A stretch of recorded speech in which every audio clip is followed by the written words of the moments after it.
This is the Sports Sit Down with Mike Damergis. Mike Damergis here with wide receiver Akeem Gordon, a free agent wide receiver. And, you know, a lot of players have to look towards what's life after football. And you've created a company where you train athletes with life after football. Tell us a little about your company called Vision Meets Reality. Yes, sir. First of all, thank you for having me on the show. I really appreciate it. Vision Meets Reality is an academy that my wife and I had came up with. Vision Meets Reality has a super meaning behind it. You know, a lot of people have a dream, but what are you doing to make it become a reality? I decided to put the academy behind it too, because I knew that in my mind, the work that I'd be putting out would be super valuable, because I pay attention to the small aspects, the small details, and what some trainers really don't see. So I made it the academy because I plan on getting everybody around the world. I wanted it to go global, and I wanted to go global. So I plan on targeting those people that, you know, struggle with bad technique as far as bad arms, not creating enough momentum, lack speed, lack the agility, trying to make sure that I fit all of those things as far as speed, agility, and positional training, that I can do it all myself instead of people having so many different trainers. And on your site, you have a quote from Tim Tebow: "Hard work beats talent when talent does not work hard." That's a great quote. And I'm sure the motivation aspect is part of your job with young athletes. Yes, sir. You know, with all the things I've gone through in my life, overcoming adversity and controversies, I feel that it's necessary not only for me to be a great trainer, but me to connect with my athletes as well. We don't know what these people are going through. They may show up to the workouts happy, sad, whatever. I feel like it's not only our job to train, but it's our job to kind of create strengthen their mental health. You know, mental health doesn't go talked about as much. Nowadays, you hear a lot of people trying to touch bases on it, but I feel like it's my duty to just put that smile on someone's face, or just create that the big brother relationship with my clients, so they not only understand that it is business, but at the same time, they do have someone that's authentic in their corner. You know, a lot of wide receivers could run a 4.5 40, and a lot of defensive linemen could bench press 425 pounds. And if you took all the numbers in, it's all equal. So what's the difference? How do you focus, and how do you get that focus on players where they could make a difference to separate themselves from other athletes and other football players? Well, with me, I'm not a burner. I've never been a 4.2 guy, 4.3 guy, but I am fast enough to play at the next level. I feel like it's a huge opportunity for me to train anybody, whether it's college, whether it's NFL, CFL, whatnot. My ability to seek out talent is crazy. And I feel like even if you aren't the most talented, you have to find your niche, what works for you. Um, all of the receivers I train, because I've trained every position. Really, every position has the same footwork.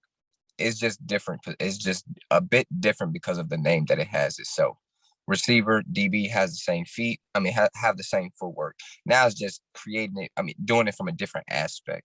Obviously, DBs don't know what the receiver's doing, so everything is react and see and react at DB, and receiver is basically just timing. So we kind of go against the grain on both of those two, and teach it from a different perspective. Excuse me. With the D line that I train, your movement is basically the same as a receiver. 1, 2, making sure everything does look like a crossover to maneuver the defender. So with the receivers that I train mostly, I teach it from an aspect of me playing.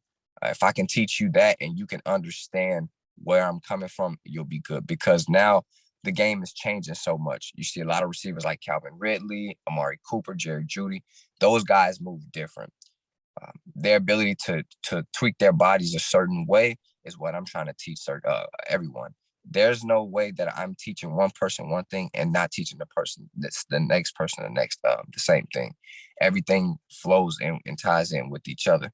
So really just pointing that out and making sure that my athletes understand the game as well. It's a lot that comes with it. It's not just technique, but it's about recognizing things on the fly as well. We're with Akeem Gordon, free agent wide receiver and president of Vision Meets Reality, a training for young men. Tell me, what kind of habits do the football players come out of college have? Do they have a lot? Have they picked up a lot of bad habits? Because they can only practice so much. Even the pros could only practice so much. And do you have to try and rectify a lot of bad habits that these young players have? Yes. So I seen a quote yesterday that said a bad habit becomes a good habit. Doesn't mean it's necessarily a good habit, but it's become a good habit for you. You know, you get a lot of kids that go to these top tier programs and they learn different techniques, different ways to do things. A lot of receivers that I train, or a lot of athletes in general that I train, as far as the speed aspect, they aren't teach low heel recovery, dorsiflex, plantar flex, how to push maximum force and maximum velocity and reach a maximum velocity.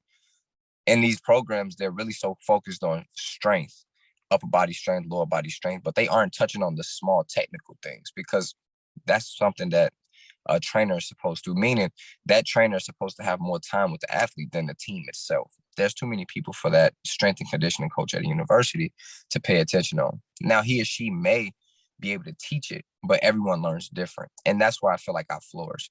My ability to dissect information and for the people, my athletes, to understand and pick it up is where I excel.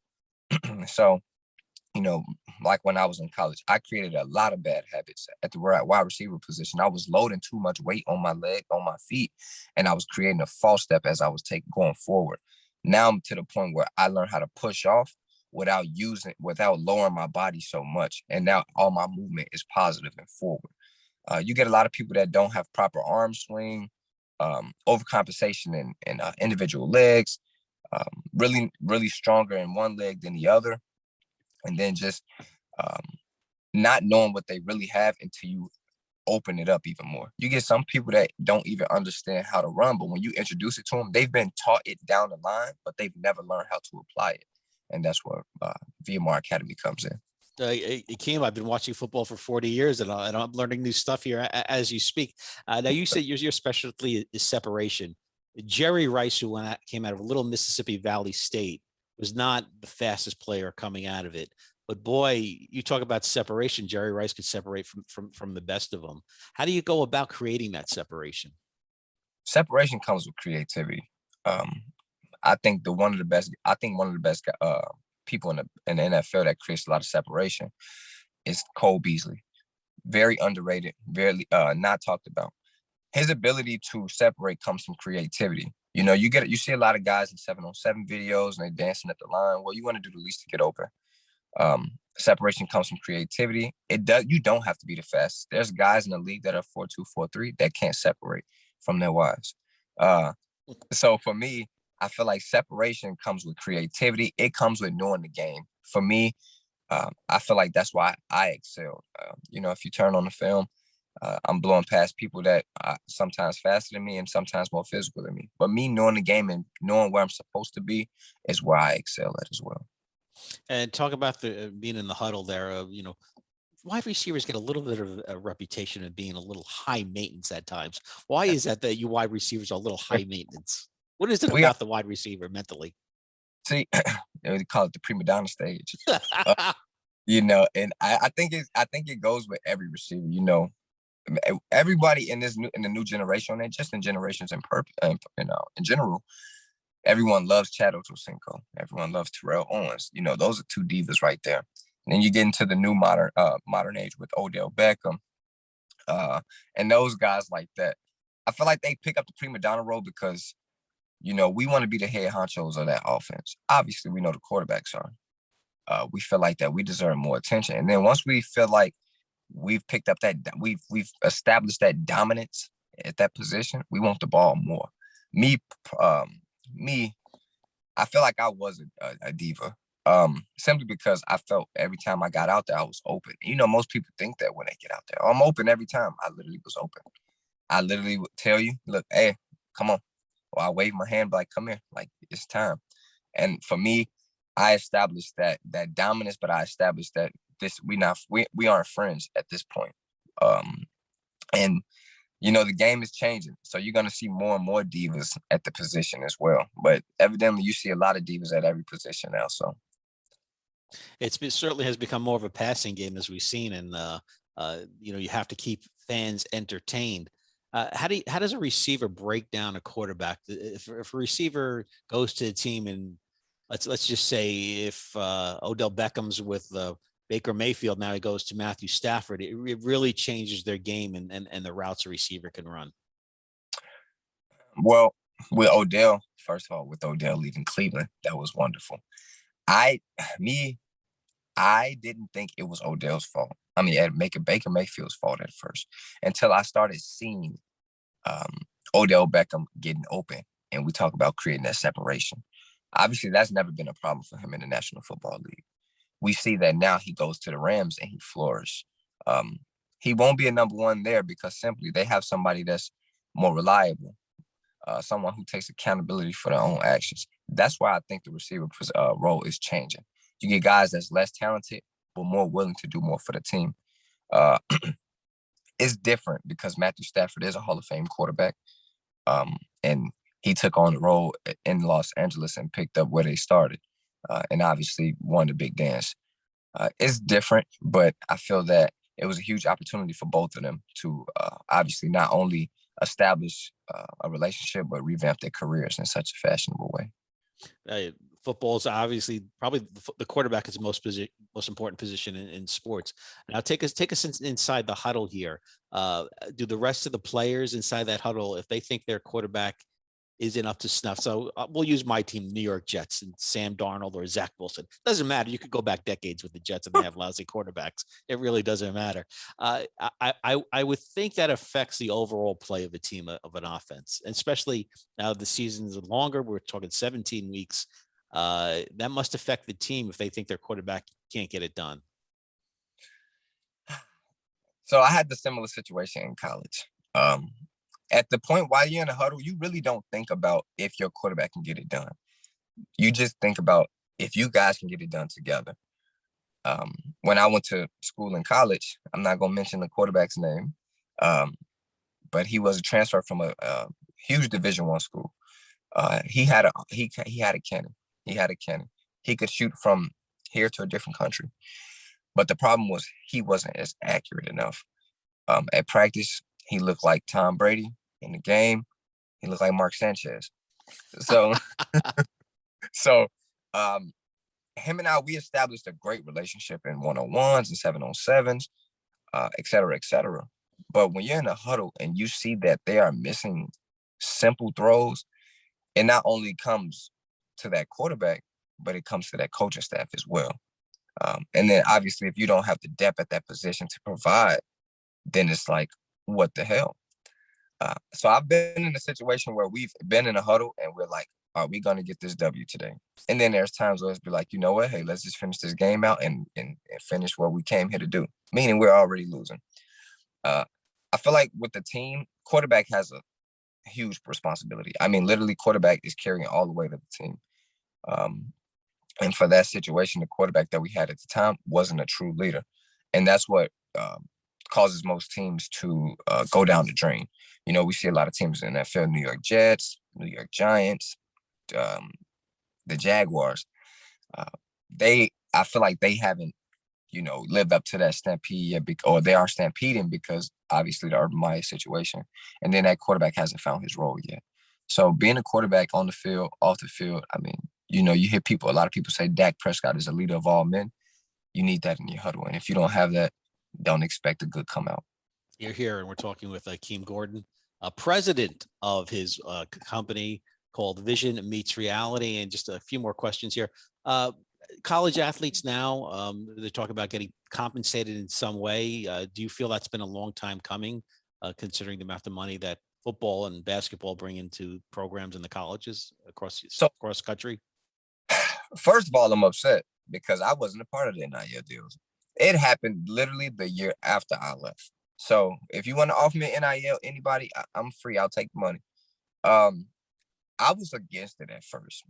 I was really against it because I didn't see a way that they could compensate for every division, if that makes sense. So I didn't think that they'd be able to do D1, D1AA, D2, NAIA, and so on. I feel like the compensation and the NIL deals, it targets the people that put themselves out there more. it's the same analogy as when you hear people say, it's not about what you know, it's about who you know. That's why I feel like the NIL deal kind of benefits as well, and the athlete. Um, Obviously, if you're the star of that university, they reach out to you. Say if you're the star of that university and that university isn't known as much, I feel like you still have to go out there and put yourselves out. Like I said, I am a bit jealous, but I congratulate the people that do have NIL deals. But I feel like it was supposed to have been happen as well. I looked at it when, not Terrell Pryor, but Braxton Miller was in college. Guys like that who actually led their universities to big time games. I'm a big Ohio State fan, by the way. I feel like it should have happened then. But that's what kind of stirred me the wrong way from it, because there were so many athletes on that team. How are you going to be able to pay them equally? What about the guys that are on the bench that were five-star athletes coming out of high school? How are you going to pay them? And then if you do start paying them, how are they contributing to the team? We talk about the quarterback, I think it was Ewer Myers from Ohio State, who came from Texas. He ended up, he was a five-star athlete. He accepted, I think, $1 million NIL deal coming out of high school. But we knew that he wasn't going to touch the field at Ohio State. And now he transferred to Texas. So that's what my main concern was. You pay a guy so much money, and then how does he benefit your team? So I think that was my main concern, and they seemed like they, ended up fixing it or whatnot. But even with the transfer portal, it's guys in there that say they go in the transfer portal and then they never live up to the hype. Well, now you're basically just paying the guy for no reason. So it's a lot, but they figured out a way to, evenly distribute the funds. I don't think they really have, though, because they aren't paying me, but they're doing a good job with the athletes that they've signed. Well, speaking of evenly distributing the funds, and I'm going to finish it off with, a serious question for you. There are definitely a lack of Black coaches in college football and college sports as well, and pro sports as well. Do you feel that as a Black man, a lack of opportunity in the game? And do Black athletes relate better to a Black coach, or it doesn't matter as long as the message is clear? I really think it doesn't matter as long as the message is clear. I've been around a lot of coaches. I mean, I've been to 7 universities, and obviously you always get closer to that coach that you feel has your best interest. Do I feel like there are a lack of minority coaches? Yes. Do I feel like a lot of minorities take advantage of those opportunities? No. I feel like that because most minority people are scared to take advantage of the opportunity, meaning they're scared to step up to the plate because they know what risk it comes with. We talk about the Brian Flores situation. We look at Mike Tomlin. Mike Tomlin has been in the league 10 plus. He's done a great job with the Steelers. I feel that, you can only do so much. You can only do so much. And if you're going in the right direction, if your heart is in the right place, everything is fine. Obviously, with the Brian Flores situation, it was unfortunate, and things happen. I just feel like us as people, everyone, should take advantage of the opportunity. It's literally right in front of your face, and you'll never know if you can get it if you never aim for, or even if you never attempt, you'll never know. With me owning my own business, VMR Academy, of course, I would love to become a coach. Am I scared to seek opportunity? No, because you only live once. And if I never try, I probably get the opportunity when I die. And that's the thing. Most people are scared to try. You can't be scared to try in this world because opportunity is, limitless. You literally can go and do anything. That's why they say sky's the limit. If I ever got the opportunity, I would take on my role and be a leader of men like we talk about. I think the aspect of being scared to chase your dreams in many ways, that is very true. That's very true. And I think a lot of people, even for me going into broadcasting, everybody told me, no, you'll never make it. It's too competitive, and it's a hard thing to go into. And I think that's very interesting. And your company, Vision Meets Reality, that can help give young men who are on the fringe of making it or not, that extra push to have that confidence. Yes, sir. And you see it a lot too, like even being here in the Dallas area, you see a lot of guys who could have made a career and gone far in this field. NFL really means not for long, but it doesn't just stand for the people that are in the NFL. It stands for the people that are entering it as well. And for me as well, that's why I had to find a backup plan. It means not for long. And it only holds up for a certain amount of time until you either make it or you find out something that you're gonna love and be passionate about. Well, Akeem, best of luck. I appreciate you giving me a few minutes here. The website's Vision Meets Reality. A leader among young men now, Akeem. So you go to it and you help be the shepherd, and hopefully things work out well, because everybody needs that kind of support and a different technique in life, no matter what it is, football or anything else. So you keep at it, Akeem. Yes, sir. Thank you so much for having me on your show. Football fans, get ready. The USFL is coming back after almost 40 years. That's right, the teams you loved in the 80s. They're taking the field again.